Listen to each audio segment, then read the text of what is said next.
ओम नमः शिवाय। शनिवार प्रदोष व्रत त्रयोदशी। गर्गाचार्य जी ने कहा, हे महामते, आपने शिव शंकर प्रसन्न हेतु समस्त प्रदोष व्रत का वर्णन किया। अब हम शनि प्रदोष विधि सुनने की इच्छा रखते हैं, सो कृपा करके सुनाइए।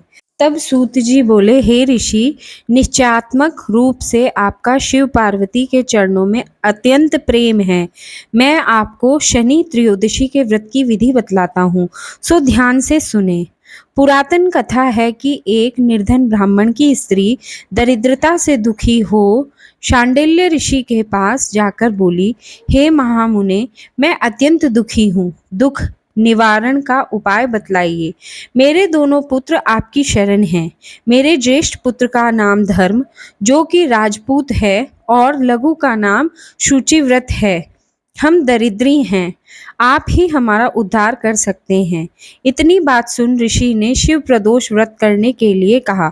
तीनों प्राणी प्रदोष व्रत करने लगे। कुछ समय पश्चात प्रदोष व्रत आया। तीनों ने व्रत का संकल्प लिया। छोटा लड़का, जिसका नाम सूचिव्रत था, एक तालाब पर स्नान करने को गया तो उसे मार्ग में स्वर्ण कलश धन से भरपूर मिला। उसको लेकर वह घर आया। प्रसन्न हो माता से कहा कि माँ, यह धन मार्ग से प्राप्त हुआ है। माता ने धन देखकर शिव महिमा का वर्णन किया। राजपूत को अपने पास बुलाकर बोली, देखो पुत्र, यह धन हमें शिवजी की कृपा से प्राप्त हुआ है, अतः प्रसाद के रूप में दोनों पुत्र आधा आधा बांट लो। माता का वचन सुन राजपूत ने शिव पार्वती का ध्यान किया और बोला, पूज्य, यह धन आपके पुत्र का ही है, मैं इसका अधिकारी नहीं हूँ। मुझे शंकर भगवान और माता पार्वती जब देंगे तब लूंगा। इतना कहकर वह राजपुत्र शंकर जी की पूजा में लग गया। एक दिन दोनों भाइयों का प्रदेश भ्रमण का विचार हुआ। वहां अनेक गंधर्व कन्याओं को क्रीड़ा करते हुए देखा। उन्हें देख शुचिव्रत ने कहा, भैया, अब हमें इससे आगे नहीं जाना है। इतना कहकर शुचिव्रत उसी स्थान पर बैठ गया, परंतु राजपुत्र अकेला ही स्त्रियों के बीच जा पहुंचा।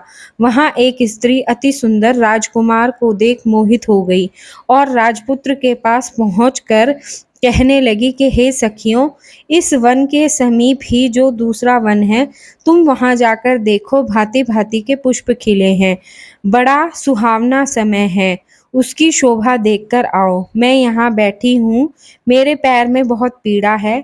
ये सुन सब सखी दूसरे वन में चली गई।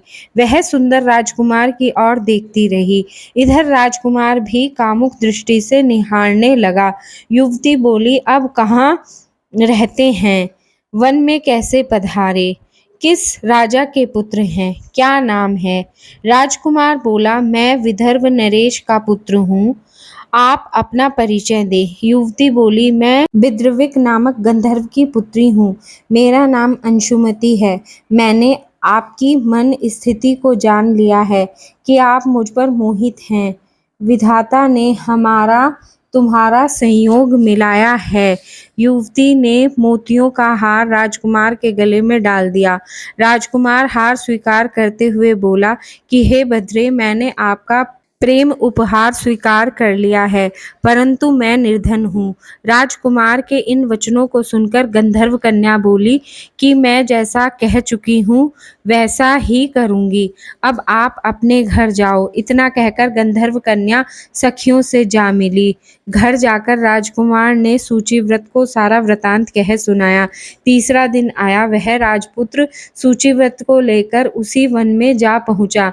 वहीं गंधर्वराज अपनी कन्या को लेकर आ पहुंचा। इन दोनों राजकुमारों को देख आसन दे दिया कि मैं कैलाश पर गया था। वहां शंकर जी ने मुझसे कहा कि धर्मगुप्त नामक एक राजपुत्र है, जो इस समय राज्य विहीन निर्धन है, मेरा परम भक्त है। हे गंधर्वराज, तुम उसकी सहायता करो। मैं महादेव जी की आज्ञा से इस कन्या को आपके पास लाया हूँ, आप इसका निर्वाह करें। मैं आपकी सहायता कर राजगद्दी पर बिठा दूंगा।